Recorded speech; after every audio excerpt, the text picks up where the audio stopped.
In this video, I will show you how to download the Sendwave app.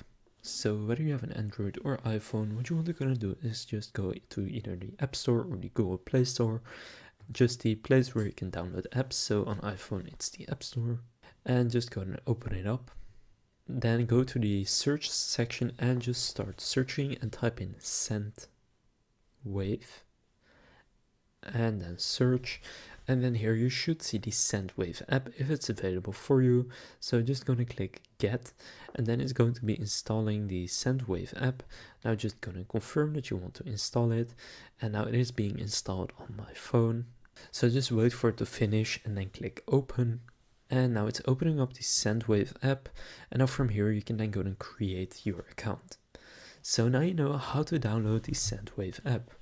If this video was helpful, please consider leaving a like and subscribing to my channel. With that being said, I'll see you in the next video.